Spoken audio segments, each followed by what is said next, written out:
నమస్తే, welcome to nationalist hub. ఇవాల్టి unfiltered ఎపిసోడ్లో చాలా ఆసక్తికరమైనటువంటి అంశాన్ని గురించి మాట్లాడుకోబోతున్నాం. SIR, special intensive revision. ఈ ఎస్ఐఆర్తో బీహార్లో ఎంతటి రాజకీయ ప్రకంపనలు సృష్టించిందో, రాజకీయ నాయకులను, రాజకీయ పార్టీలను ఎలా గడగడలాడించిందో మనం చూసాం. ఇప్పుడు దేశవ్యాప్తంగా ఈ ఎస్ఐఆర్ను అమలు చేయబోతున్నామని చెప్పి నోటిఫై కూడా చేయడం జరిగింది. దీంతో మిగిలిన రాష్ట్రాల్లో పరిస్థితి ఎలా ఉండబోతోంది, ఫర్ ఎగ్జాంపుల్ వెస్ట్ బెంగాల్ కానీ లేకపోతే తమిళనాడు, ఇలాగా కొన్ని రాష్ట్రాల్లో ఈ ఎస్ఐఆర్ ఇంపాక్ట్ ఎలా ఉండేటువంటి అవకాశం ఉంది, మమతా బెనర్జీ ఎందుకు భయపడుతున్నారు, లెట్స్ డిస్కస్ ఇవాల్టి అన్ఫిల్టర్డ్ ఎపిసోడ్లో. నాతో స్టూడియోలో ఇద్దరు గెస్ట్ ఉన్నారు. ఒకరు శివప్రసాద్ గారు, అలాగే మరొకరు సీనియర్ జర్నలిస్ట్ సురేష్ కొచ్చిటిల్ గారు. Let me start with Suresh గారు. నమస్తే. నమస్తే రాజు గారు. నమస్తే రాజు గారు. సురేష్ గారు, మనం చూసాం బీహార్లో సుమారు 56 లక్షల ఓట్లను తొలగించేశారు వేరు వేరు కారణాలతో. అందులో 20 లక్షలు చనిపోయారు, డూప్లికేట్ ఓటర్స్, ఇలా రకరకాల కారణాలు. సో చాలా పెద్ద మార్జిన్ ఇది. 56 లక్షల మార్జిన్ అనేది చాలా పెద్ద మార్జిన్. ఎందుకంటే గత ఎన్నికల్లో కేవలం 11 లక్షలు 12 లక్షల మార్జిన్తోనే ఓడిపోయారు. కరెక్ట్. సో ఇప్పుడు భయం మొదలైంది. బీహార్లో మనం చూసాం, ఆల్మోస్ట్ ప్రాసెస్ ఫినిష్ అయిపోయింది, మొదటి జాబితా కూడా వచ్చేసింది. సో ఇప్పుడు మమతా బెనర్జీ చాలా భయపడుతున్నారు. ఏంటి మమతా బెనర్జీ ఎందుకు భయపడుతున్నారు? మమతా బెనర్జీ భయపడడంలో చాలా దాంట్లో నాట్ సర్ప్రైజ్డ్ అని చెప్పొచ్చు ఇంగ్లీష్లో. ఎందుకంటే ఆమె బీహార్లో ఏం జరిగిందని ఆమెకు చాలా క్లియర్గా తెలిసిపోయింది. వెస్ట్ బెంగాల్ నుంచి వచ్చిన వాళ్ళే చాలామంది బీహార్, జార్ఖండ్లో సెటిల్ అయిపోయి ఉన్నారు. కిషన్గంజ్ తీసుకోండి బీహార్లో. అవును. సో ముస్లిం సెంటర్. ఆరు కాన్స్టిట్యున్సీలో ముస్లిం మెజారిటీ ఉన్నారు. 67% దాకా ముస్లిమ్స్ ఉన్నారు. అండ్ వెరాజ్ if you go back to 1970s 1980s అక్కడ ముస్లిం పాపులేషన్ లేకుండే. ఎక్కడి నుంచి వచ్చారు వీళ్ళు? మొన్న ఎవరో ఒక సర్వే చేశారు. బెంగాల్ అంటే బంగ్లాదేశ్ పాపులేషన్, అప్పుడు ఈస్ట్ పాకిస్తాన్లో ఉన్న పాపులేషన్ ఇండిపెండెన్స్ టైంలో ఎంత ఉండే, ఇప్పుడు ఎంత ఉంది అని చూస్తే పాపులేషన్ గ్రోత్ హార్డ్లీ ఎనీథింగ్. అదే టైంలో వెస్ట్ బెంగాల్లో, బీహార్లో, యూపీ పైన కూడా పాపులేషన్ విపరీతంగా పెరిగింది ముస్లిమ్స్ది. ఎక్కడి నుంచి వచ్చారు వీళ్ళందరూ? అట్లా దాంతో తెలిసిపోతుంది. ఎందుకంటే బంగ్లాదేశ్లో population not even growing by 2%. ఇక్కడి నుంచి వచ్చారు. ఆ పాపులేషన్ ఎక్కడ పోయింది? చనిపోయారు అందరూ అక్కడ బంగ్లాదేశ్లో? కాదు కదా. 75, ముందు 65, తర్వాత 71, తర్వాత 90sలో కూడా చాలా మటుకు మైగ్రేషన్ జరిగింది. దాంతోనే అస్సాం స్టూడెంట్స్ యూనియన్ గొడవ చేసి రాజీవ్ గాంధీ గారితో సంతకం చేసి బయట తీసేయాలని, అందరు బయట తీసేయాలని చెప్పిన వాళ్ళు అప్పుడు. సో భయం ఏంటంటే ఈ ప్రాసెస్లో చాలా మట్టుకు సరే దొంగ ఐడెంటిటీ కార్డులు, దొంగ ఆధార్ కార్డులు, దొంగ రేషన్ కార్డులు నంబర్ 1 మన కంట్రీలో. ఇప్పుడు మన తెలంగాణలో కూడా చూస్తున్నాం, రేషన్ కార్డు విపరీతంగా ఇచ్చేస్తున్నారు. మన పాపులేషన్లో 90% 80% దాకా రేషన్ కార్డు వచ్చేస్తుందంట. కానీ మీరు 2 వీలర్ తీసుకోండి, కార్లు తీసుకోండి, మీరు అసెట్స్ చూడండి, ఫ్రిడ్జ్లు కొనుక్కొని ఎంతమంది ఉన్నారు చూడండి, మిగతా మీకు వచ్చేస్తుంది figure. That is not even 40%, 45% కూడా అర్హత లేదు. కానీ anyway that's a separate subject. కానీ ఇక్కడ ఏం చేస్తున్నారంటే ఎలక్షన్ కమిషన్ సైంటిఫిక్గా చేస్తున్నారు. ఏదో వెళ్ళి హవా నుంచి తీసుకురావట్లేదు. ఇప్పుడు చనిపోయిన వాళ్ళు ఉన్నారు బీహార్లో. ఎట్లా తెలిసిందంటే, ఒకటి లోకల్ డెత్ సర్టిఫికెట్స్ ఉంటుంది. ఎవరైనా చనిపోయినప్పుడు వాళ్ళ ప్రాపర్టీ కోసమో దేనికోసమో వెళ్ళి డెత్ సర్టిఫికేట్ తీసుకుంటారు. అది డేటాబేస్లో ఎంటర్ అవుతుంది. నేషనల్ లెవెల్లో ఇప్పుడు దాన్ని మైగ్రేట్ చేశారు. ఒక 5 సంవత్సరాల ముందు నుంచి నేషనల్ లెవెల్లో కూడా రిజిస్ట్రేషన్ మొదలుపెట్టారు. అంటే ఇదే డేటా అక్కడికి వెళ్ళిపోతుంది. ఎలక్షన్ కమిషన్ ఏం చేశారు? ఆ డేటా తీసుకున్నారు, స్టేట్ వైజ్ డేటా తీసుకొని రోల్స్లో ఉన్న వాళ్ళని పేర్లు చూసుకొని మ్యాచ్ చేసేసి చూస్తే వాళ్ళ పేరు, వాళ్ళ ఫాదర్ పేరు, అడ్రస్ అంతా సేమ్ ఉంది. ఈయన చనిపోయాడు లేడు, ఇప్పుడు డెత్ సర్టిఫికేట్ ప్రకారం ఉంది. ఇప్పుడు రాహుల్ గాంధీ కానీ, తేజస్వి యాదవ్ కానీ, మిగతా వాళ్ళు ఏం చెప్తున్నారంటే చనిపోయిన వాళ్ళు కూడా ఉన్నారు, వాళ్ళు ఓట్లు వేయాలని చెప్తున్నారు. లాజిక్ మన సుప్రీంకోర్టులో ఎట్లాంటి లాజిక్ కూడా వచ్చింది. సుప్రీంకోర్టు జడ్జి అడిగారు, అంటే చనిపోయిన వాళ్ళు కూడా వచ్చి ఓటు వేయాలని అడిగారు. సో ఫస్ట్ కేటగిరీ అది 56 లక్షలు అని చెప్పారు కదా. రెండో కేటగిరీ ఎట్లా ప్రూవ్ చేస్తారు డూప్లికేట్ ఓటర్స్ ఉందని?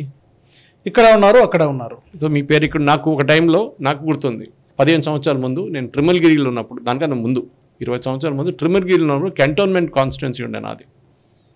అది నాకు ఐడి కార్డు, ఒకటి ఓటర్ ఐడి కార్డు ఉండే. తర్వాత నేను అల్వాల్కి వచ్చి సెటిల్ అయినాను 2003 తర్వాత. నాకు అల్వాల్ కాన్స్టిట్యూంట్ మల్కాజిగిరి కింద వస్తుంది, అక్కడ నాకు ఇంకో ఓటర్ ఐడి కార్డు ఉంది. నేను ఎన్నోసార్లు రాశాను, వీళ్ళకి వెళ్ళి చెప్పాను కూడా, ఓటర్ రివిజన్ నడుస్తున్నప్పుడు నాకు అక్కర్లేదు ఈ కార్డు, క్యాన్సిల్ చేయండి అని. చేయలేదు. ఒక టైంలో నా పేరు మీద 5 కార్డులు ఉండేవి. ఓ లాస్ట్లో ఆన్లైన్ ప్రాసెస్లో వీళ్ళు డిలీషన్ ప్రాసెస్ వచ్చినప్పుడు అప్పుడు నేను మొత్తాన్ని డిలీట్ చేసి ఒకటే కార్డు రిటైన్ చేసుకున్నాను. అంటే ఎవరో మీ పేరు మీద ఫేక్ ఓటేసి ఉంటారు, 100% వేసి ఉంటారు, 100% అది.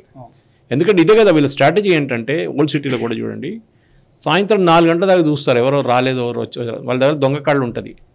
4 గంటల దాకా వాళ్ళు రాలేదనుకోండి, వెళ్ళి వేసేస్తారు ఓటు, వేసేస్తారు, కట కొట్టేస్తారు ఓట్లు.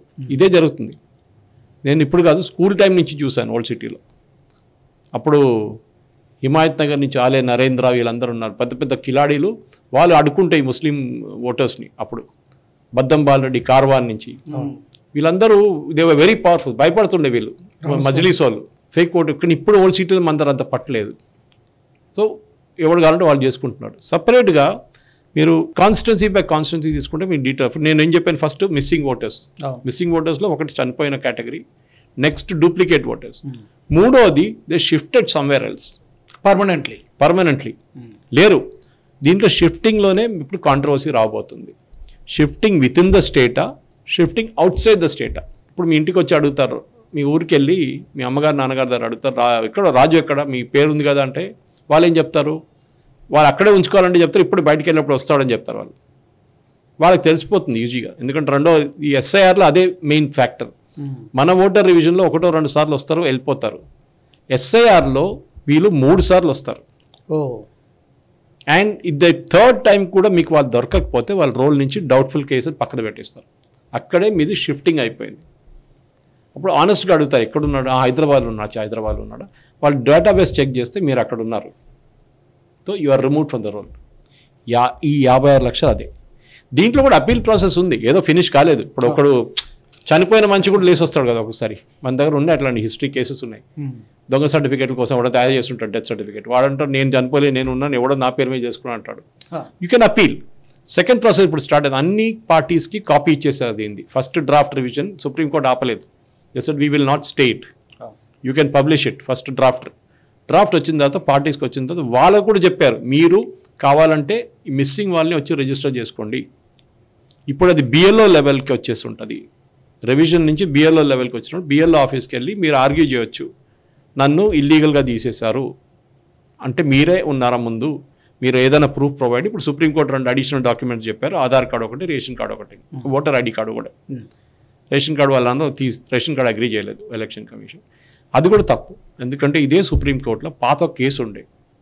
ముందు మీకు గుర్తుంటుంది, జియో వాళ్ళు ఇది బయోమెట్రిక్ పెట్టి అప్రూవల్ తీసుకున్నాడు, ఎవరో సుప్రీంకోర్టుకి వెళ్ళిండు, నా డాటా అంతా అంబానీ తీసుకెళ్ళిపోతున్నాడు అని చెప్పేసి.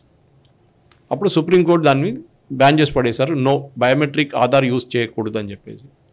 తర్వాత వచ్చిందనుకోండి అది ఇంకో మాట. కానీ అప్పుడేం చెప్పారంటే ఎక్స్క్యూజ్ ఏంటంటే ఇది ప్రైవసీ కన్సర్న్స్, ఆధార్ వాడితే మా అడ్రస్ ఎక్కడికి వెళ్ళిపోతున్నారే, మీ ఆధార్ మీరు 10 ప్లేస్లు ఇచ్చి ఉంటారు జిరాక్స్ కాపీలు, మీ హోమ్ లోన్కి, మీ కార్ లోన్కి, మీ బైక్ లోన్కి, ఎక్కడెక్కడ ఆధార్ కార్డు ఇవ్వలేదు చెప్పండి, అన్నిటికీ ఆధారే, ఎక్కడ ఇచ్చి ఉంటారు ఆధార్ కార్డు. ఈవెన్ మీ రైల్వే రిజర్వేషన్ కూడా ఆధార్ కార్డు నెంబర్ ఇచ్చి ఉంటారు ఎక్కడ. ఎందుకు సార్, నాకు నేను అనితా నగర్ అని వనస్థలపురం ఆపోజిట్ మన్సూరాబాద్ పరిధిలోకి వస్తాను. ఇండస్ఇండ్ బ్యాంక్ నుంచి కూడా ఫోన్ చేశాడు, ఫోన్ చేసి మద్దూరి శివప్రసాద్ అయినా అని అడిగాడు. అవునన్నా. సార్ మద్దూరి బాలరాజు మీకు ఏమవుతాడు అన్నాడు. మద్దూరి బాలరాజు ఎవరో నాకు తెలియదు, అసలు బాలరాజు అనే పేరు మద్దూరిలో ఉంటుందని కూడా నాకు తెలియదు, ఎవరు లేరు నాకు అని చెప్పాను నేను. లేదు సార్ మీ అడ్రస్ అంతా కరెక్ట్గా ఉంది, మీ ఆధార్ కార్డు నంబర్ అది ఉంది, అన్నీ ఉన్నాయి, మిమ్మల్ని షూరిటీగా పెట్టాడు, దాంట్లో లోన్ తీసుకున్నాడు, కనబడట్లేదు వాడు అని అడిగాను. అసలు మద్దూరి బాలరాజు అనే పేరే కూడా నాకు తెలియదు. ఓకే, మీరు నా ఇంటి అడ్రస్ అన్ని కరెక్ట్గా చెప్తున్నాడు వాడు. కరెక్ట్గా చెప్తున్నాడు అంటే నా ఆధార్ కార్డు ఎవరు తయారు చేసుకున్నాడు చేసుకున్నాడు. దీనికి పెద్ద ఫ్యాక్టరీ ఉంది sir. West Bengal number 1. Bengal is number 1. కేరళలో కేసు జరిగింది, పెరుంబావూర్ అనే ప్లేస్ టౌన్ ఉంది, పెద్ద టౌన్ ఉంది. అక్కడ 90% మంది బెంగాలీలు ఉంటారు, వర్కర్స్ 90% మంది. వాళ్ళకి మొత్తం కాలనీలు వాళ్ళు టేక్ ఓవర్ చేసుకున్నారు. ఇది డైలీ వేజ్ వర్కర్గా పనిచేస్తారు, రోడ్లో కాంట్రాక్ట్ మీద పనిచేస్తారు, చెట్లు కొట్టడానికి పనిచేస్తారు, ఏదో అన్ని పనులు చేస్తారు, హోటల్లో ఉంటారు, పెట్రోల్ బంక్లు ఉంటారు. వీళ్ళు దాంట్లో ఇట్లా అంటే 20-30% మంది బంగ్లాదేశ్ వాళ్ళు. కరెక్ట్. అక్కడ పోలీసు ఒకసారి గొడవ జరిగితే రైడ్ చేశారు వీళ్ళ మీద, వాళ్ళు రోడ్డు మీద ఏదో బండిలు తగలు పెట్టారు అని చేస్తే రైడ్ చేస్తే అందరు ఆధార్ కార్డు తీసుకున్నారు. ఆధార్ కార్డు తీసుకుని వీళ్ళు చెక్ చేయడం మొదలు పెడితే ఈ ఆధార్ కార్డు ఇష్యూ చేసింది ఒకటే సెంటర్ నుంచి, వెస్ట్ బెంగాల్ నుంచి. కరెక్ట్. పెద్ద ఫ్యాక్టరీ. 30,000 ఆధార్ కార్డులు ఒకటే సెంటర్ నుంచి, ఒక చిన్న 10x10 షాప్ నుంచి ఇష్యూ చేశారు. మీకు బంగ్లాదేశ్ నుంచి వచ్చి బెంగాల్లో ఉండేటటువంటి మ్యాక్సిమం దొంగ ఓటర్లు కనుక తీస్తే, బంగ్లాదేశ్ నుంచి వచ్చినటువంటి వాళ్ళు, మైగ్రేట్ అయినటువంటి వాళ్ళు, దొంగగా చట్టబద్ధంగా కాదు అక్రమంగా వచ్చినటువంటి వాళ్ళు, రోహింగ్యాలు, మ్యాక్సిమం పర్సనాలిటీస్ వాళ్ళే ఉంటారు. ఈవెన్ బీహార్ నుంచి వచ్చిన వాళ్ళ సంఖ్య కూడా చాలా ఎక్కువగానే ఉంది బెంగాల్లో.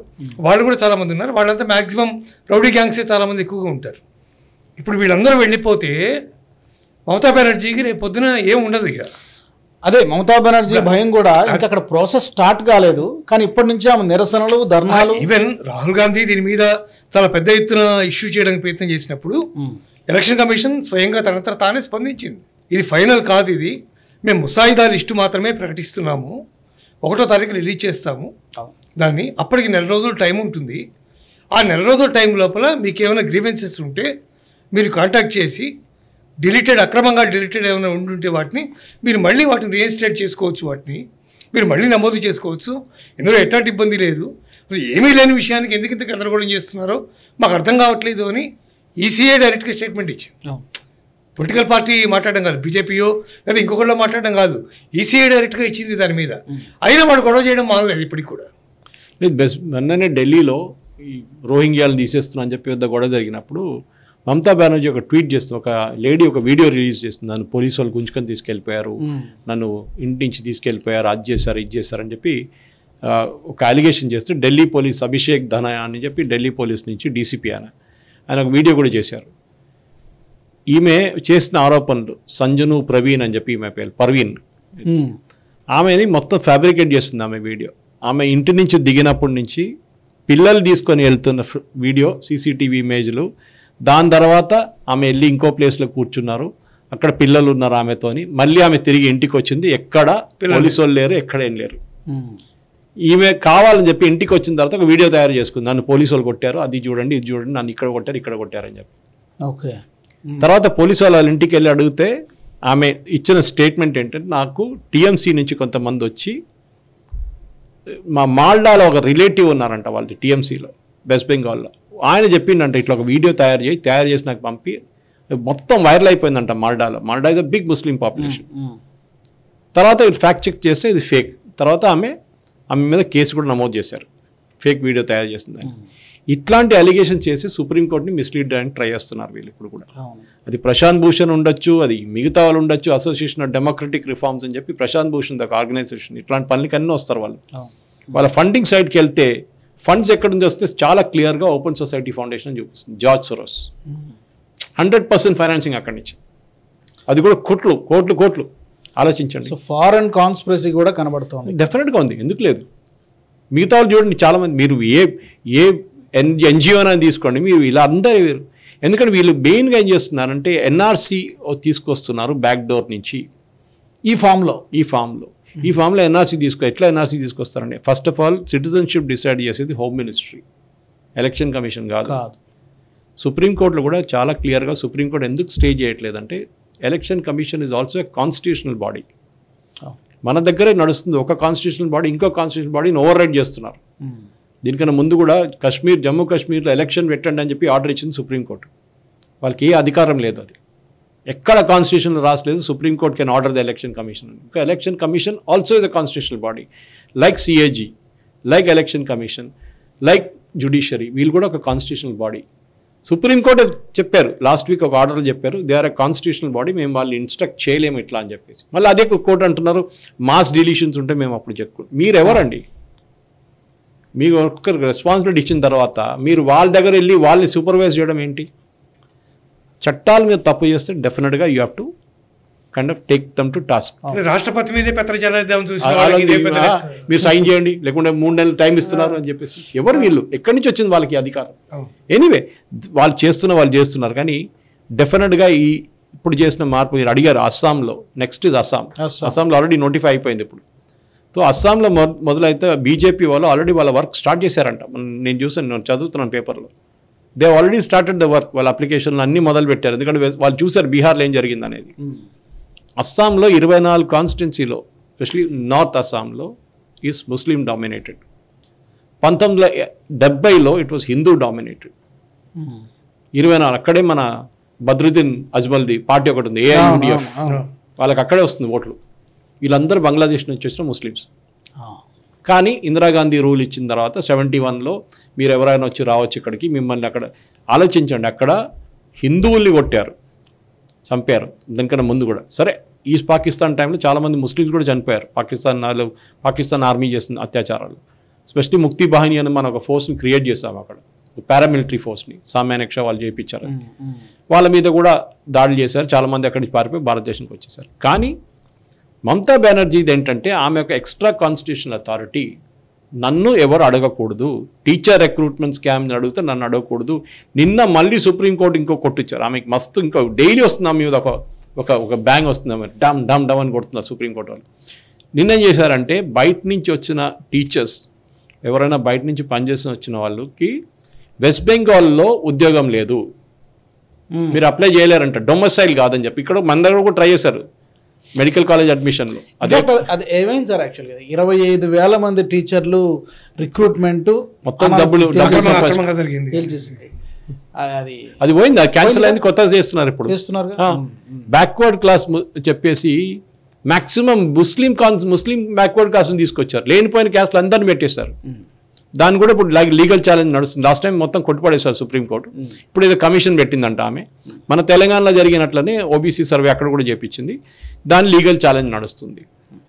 సుప్రసాద్ గారు, అయితే ఇక్కడ it's too early to comment ఏమో తెలియదు కానీ, బట్ ఈసారి మమతా బెనర్జీ చాలా భయపడుతున్నారు. కారణం ఏంటంటే ఒక్కొక్కటి బయటపడుతున్నాయి. టీచర్ల రిక్రూట్మెంట్కి సంబంధించి ఆల్రెడీ కోర్టు చెప్పేసింది. తర్వాత విపరీతమైనటువంటి ప్రభుత్వ వ్యతిరేకత కూడా ఉంది, ఎందుకంటే వరుసగా థర్డ్ టైం అనుకుంటారు, సహజంగానే ఉంటుంది. బట్ ఆమె పరిపాలన కూడా అలాగే ఉంది, అన్ని దాడులు, అక్రమాలు, అకృత్యాలు ఇవన్నీ కూడా. దీనికి తోడు మూలిగే నక్క మీద ఏదో తాటిపండు పడినట్టుగా ఈ ఎస్ఐఆర్ ఒకటి ఇంప్లిమెంట్ చేయడానికి ఆల్రెడీ అంత సిద్ధమైపోయింది. అందుకే దీన్ని జరగనివ్వను అంటుంది, కానీ అడ్డుకోగలుగుతుంది ఆమె. మమతా బెనర్జీ దాడులు చేయని వాళ్ళు ఎవరైనా ఉన్నారా?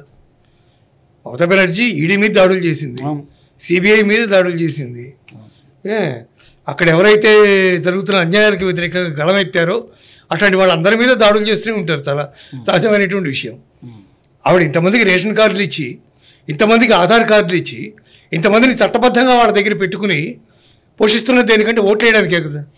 కూడా కాదు, లీగలైజ్డ్ ఏమంటారు, ఒక అక్రమంగా వచ్చిన వాళ్ళనే వాళ్ళకి అన్ని కలిపి అదే అంటున్నా, వాళ్ళందరినీ తీసుకొచ్చుకుని ఇక్కడ పెంచి పోషించి వాళ్ళకి అన్ని ఇచ్చి వాళ్ళు ఇక్కడ పౌరులుగా అట్టు పెట్టుకుని వాళ్ళందరినీ ఈ పోషిస్తున్న కార్యక్రమమే కేవలం ఓటు బ్యాంక్ కోసం.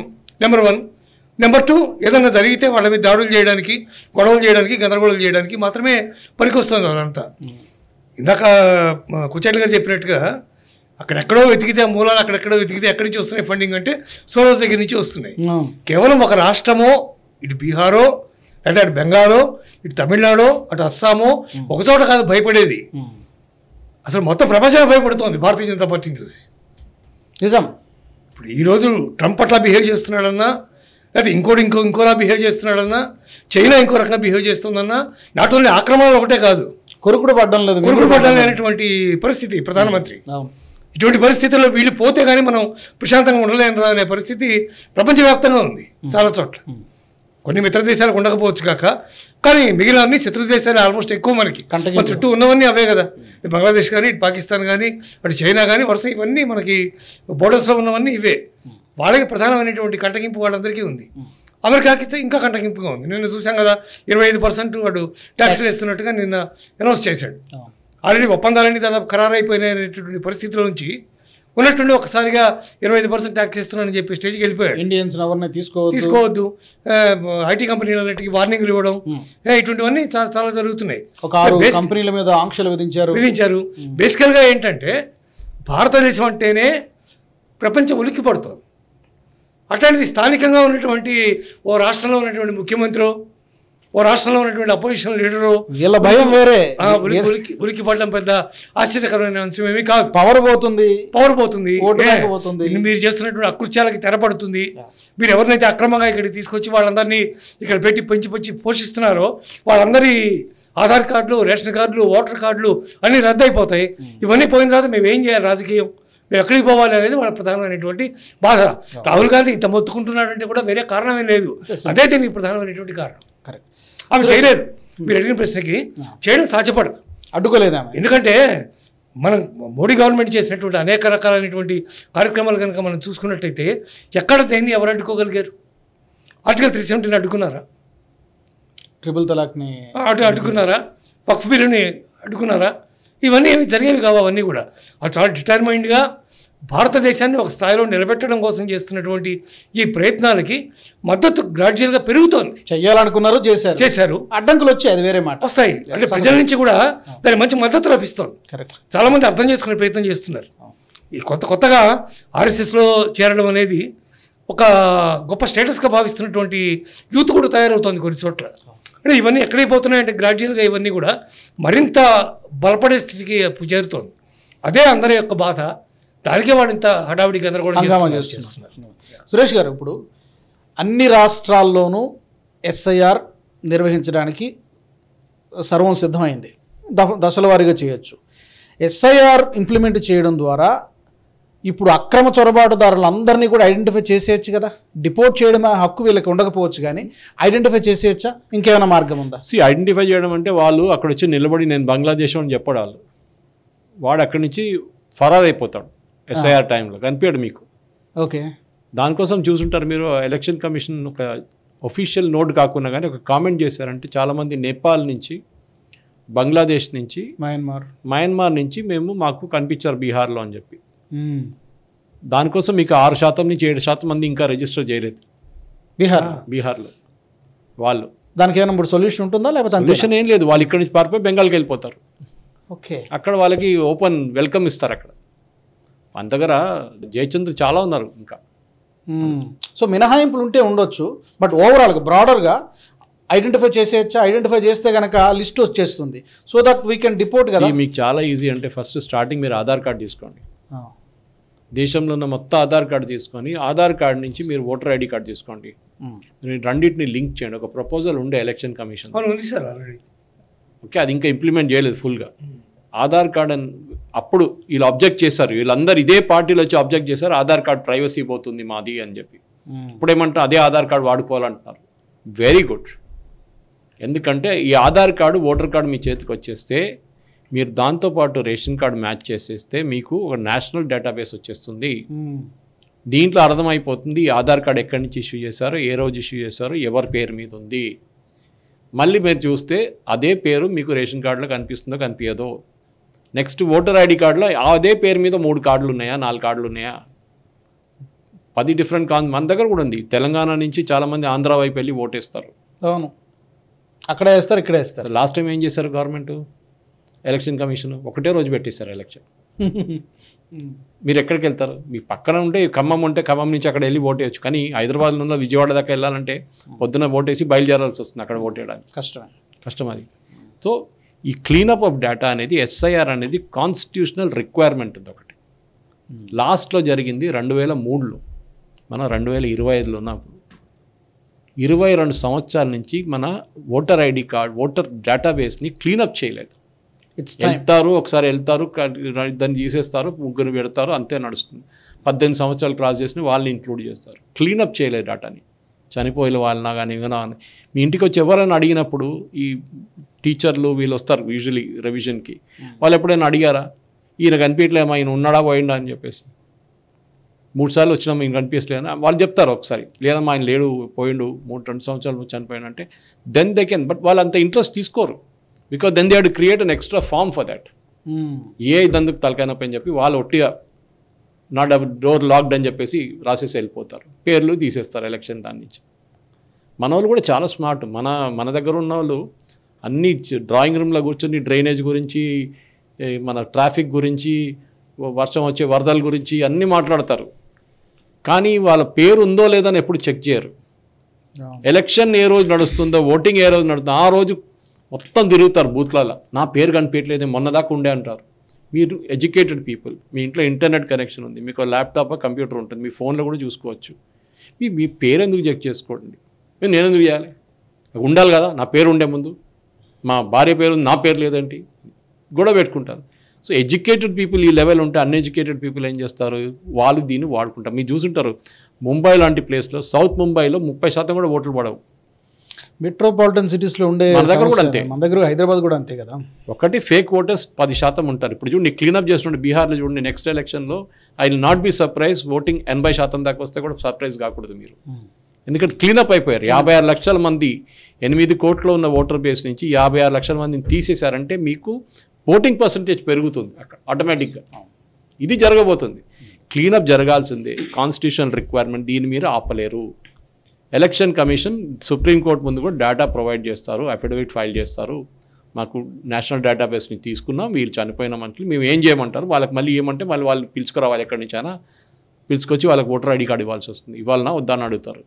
అప్పుడు అదే సుప్రీంకోర్టు అంటారు పోయినారు కదా, పోయిను కథమని. డూప్లికేట్ ఓటర్లు అది కూడా ఈజీగా ప్రూవ్ చేసుకోవచ్చు. మళ్ళీ ఏంటి షిఫ్టింగ్ అయిపోయింది, వాళ్ళు ఇప్పుడు వెస్ట్ బెంగాల్కి వెళ్ళిపోయిండో లేకుంటే యూపీకి వెళ్ళిపోయిండో ఇక్కడి నుంచి, అది కూడా అయిపోయింది కథం. ఏం చేస్తారు ఇప్పుడు? సో దీనికే వీళ్ళు కొట్లాడుతారు. ఇప్పుడు చూడండి, ఫస్ట్ టైం వీళ్ళు వచ్చినప్పుడు ఎప్పుడు ఎలక్షన్ కమిషన్ వ్యతిరేకంగా కపిల్ సిబల్ కానీ మిగతా వాళ్ళు కానీ బ్యాన్ చేయమని అడగట్లేదు, సర్వే చేయకూడదని చెప్పట్లేదు. వాళ్ళకేంటి భయం, వీళ్ళని ఆధార్ కార్డు వాడుకోవచ్చు, రేషన్ కార్డు వాడుకోవచ్చు అని చెప్పండి అని. ఎందుకంటే అక్కడే డూప్లికేట్లు వస్తాయి, అక్కడే వస్తాయి డూప్లికేట్స్. అది కూడా క్లీనప్ చేయాలి. It is a long time. ఎందుకంటే నేను చెప్తాను ఆధార్ మీద కూడా సేఫ్ గార్డ్స్ పెట్టాల్సిందే. ఇప్పుడున్న నేను చెప్తాను లాస్ట్ 15 years రాజుగారు, ఎవరు పుట్టినా కానీ వాళ్ళ బర్త్ సర్టిఫికేట్ ఎవరైనా ఇంత లీస్ట్ స్లమ్లో ఉన్న వాళ్ళు కూడా వెళ్ళి బర్త్ సర్టిఫికేట్ తీసుకుంటారు. ఎందుకంటే పాపను స్కూల్లో బాబుని అడ్మిట్ చేయాలంటే బర్త్ సర్టిఫికేట్ కావాలి. ముందు నేను పుట్టినప్పుడు అంతా 62లో ఆ టైంలో ఏం లేకుండే, కానీ మన 10th క్లాస్ సర్టిఫికేట్ ఉండే. అప్పుడు 10th క్లాస్ సర్టిఫికేట్ తీయడం కూడా బెంగాల్లో పెద్ద ఫ్యాక్టరీ ఉంది. వాళ్ళు మీకు ఏం కావాలంటే 5,000 రూపాయలు ఇస్తే మొత్తం తయారు చేసేస్తారు, Aadhaar card, ration card, 10th class certificate అన్ని. మీరు బిలీవ్ చేయరు, బెంగాల్లో నాకు ఇప్పుడు కాదు 3 సంవత్సరాల ముందు ఒక రేడ్ జరిగితే ఇది 10th క్లాస్ సర్టిఫికేట్ గురించి ఒక్క స్కూల్ నుంచే ఒక్క ఇయర్లోనే 600 మంది పిల్లలకి 10th క్లాస్ సర్టిఫికేట్ ఇచ్చారు.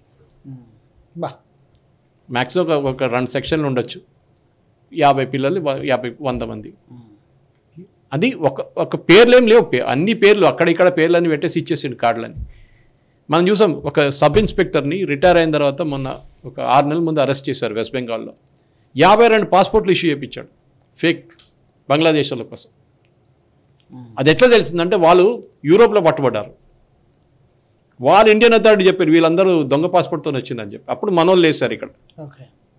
దాంట్లో అందరు తప్పు ఉంది, పోలీసు సెక్యూరిటీ క్లియరెన్స్ ఇచ్చినా కానీ పాస్పోర్ట్ ఆఫీస్ ఇష్యూ చేసినా కానీ ఇదంతా బ్యాక్ ఛానల్ అండి. డబ్బులు ఇస్తే మన దేశంలో అమ్మ నాన్నని కూడా తయారు చేసిస్తారు కావాలంటే. మనం anything is possible in our country. So before concluding Shivaprasad గారు, ఇది ఎస్ఐఆర్ అనేది గేమ్ చేంజర్ కాబోతోంది. నాట్ జస్ట్ బీహార్, వచ్చే సంవత్సరం 2026లో జరగబోయే అన్ని రాష్ట్రాల ఎన్నికలలో కూడా ఎస్ఐఆర్ అనేది చాలా కీలక పాత్ర పోషించబోతోంది.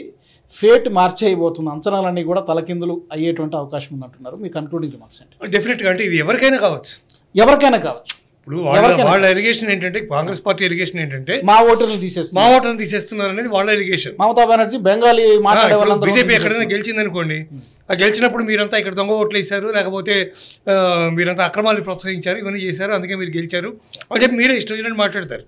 మరి ఇప్పుడు ఎలక్షన్ కమిషన్ స్వయంగా తనంతా తానే ఈ చర్యకి ఉపక్రమించింది కాబట్టి ఇలా జరిగేటటువంటి పరిస్థితుల్లో ఎవరి ఓట్లైనా పోవచ్చు, దానికి బలానా వాళ్ళని కాదు కాబట్టి డెఫినెట్గా it will be game changer, there is no doubt. In all states అప్పుడే అట్లా క్లీనప్ అయితేనే నిజమైన ఓటర్ ఎవడు కాదనే తెలుస్తుంది. ఇలా కొచ్చేట్ల గారు చెప్పినట్టుగా ఇక్కడ డబ్బులు ఇస్తే మీకు తల్లిదండ్రులను కూడా తీసుకొస్తారని చెప్తున్నారు కదా. మరి అటువంటి స్టేజ్లోంచి మనం బయటికి రావాలంటే డెఫినెట్గా ఈ రకమైనటువంటి వ్యవస్థ ఏర్పడాలి. ఈ క్లీనప్ ప్రాసెస్ అది ఆ ప్రాసెస్ జరిగితే డెఫినెట్గా అది గేమ్ చేంజర్గానే మిగిలిపోతుంది. Any election, any state, what ever it may be, 20 ఏళ్ల కింద జరిగినటువంటి క్లీనప్ కార్యక్రమం ఏదైతే ఉందో ఇన్నాళ్ళ తర్వాత చేయడమే దురదృష్టకరం యాక్చువల్గా. కలిసి ఇప్పటికైనా చేస్తున్నారు, చాలా సంతోషపడాలి. ఎప్పుడు శేషన్ అనేవాడు వచ్చాడు, వాడు ఏదో చాలా అద్భుతమైనటువంటి ప్రక్రియలను చేపట్టాడు, బ్రహ్మాండంగా జరిగింది, అదంతా కంటిన్యూ అయ్యి ఉంటే అట్లాంటి ఆఫీసులు ఉంటే అద్భుతంగా ఉండేదని ఇప్పటికి కూడా చెప్పుకుంటారు ఈ రోజుకి కూడా. కూడా అటువంటి పరిస్థితుల్లో ఈ రకమైనటువంటి చర్య తీసుకోవడం కానీ, దీనివల్ల వచ్చినటువంటి తలెత్తే పరిస్థితులు కానీ, ఇవన్నీ for all the political parties ఎవరైతే అధికారం కోసం ప్రయత్నం చేస్తున్నాయో వాళ్ళందరికీ ఇది ఇబ్బందికరమైనటువంటి చర్య. కానీ భయం లేనటువంటి పార్టీలు ధైర్యంగా ఉంటాయి. అంటే మేము ఫేక్ ఏం తయారు చేయట్లేదు అనుకున్న వాళ్ళు ఎక్కడైతే ఫేక్ తయారు చేస్తున్నారో, దొంగ ఓట్ల మీద ఎవరైతే ఏ పార్టీలో అయితే డిపెండ్ అయ్యానో, for example Bengal, for example Bihar, for example Tamil Nadu, మీరు ఏమైనా తీసుకోండి, అట్లా తీసుకోండి, ఎక్కడైతే కేరళ తీసుకోండి, ఎక్కడైతే జరిగినాయో అక్కడ వాళ్ళకి భయం ఏర్పడుతుంది. అందువల్ల definitely it's a game changer. ప్రతి ఒక్కళ్ళు కూడా దీన్ని వెల్కమ్ చేయాల్సినటువంటి వ్యవస్థ డెఫినెట్గా దీంట్లో ఉంది.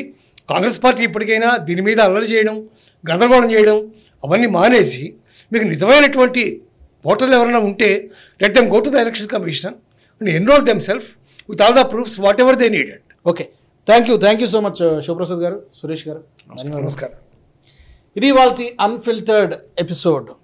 మరి ఈ ఎస్ఐఆర్కి సంబంధించి మీ అభిప్రాయాలు కూడా మాకు తప్పకుండా తెలియజేయండి కామెంట్ సెక్షన్లో. అలాగే ఈ అన్ఫిల్టర్డ్లో ఇంకా ఎలాంటి అంశాలని డిస్కస్ చేస్తే బాగుంటుంది అని మీరు కోరుకుంటున్నారో కూడా కామెంట్ సెక్షన్లో మీరు మాకు చెప్పొచ్చు. తప్పకుండా మా నేషనలిస్ట్ హబ్ గ్రూప్ ఆఫ్ ఛానల్స్ని సబ్స్క్రైబ్ చేసుకోండి. జై హింద్. ఈ వీడియో మీకు నచ్చినట్టయితే లైక్ చేయండి, 10 మందికి షేర్ చేయండి. అలాగే కామెంట్ల రూపంలో మీ అభిప్రాయాలను మాతో పంచుకోండి. Nationalist hub group of channels ను సబ్స్క్రైబ్ చేసుకుని తెలుగునాట జాతీయవాద జర్నలిజాన్ని ప్రోత్సహించండి. ఈ వీడియో కింద ఉన్న బెల్ ఐకాన్ పై క్లిక్ చేయడం మర్చిపోవద్దు.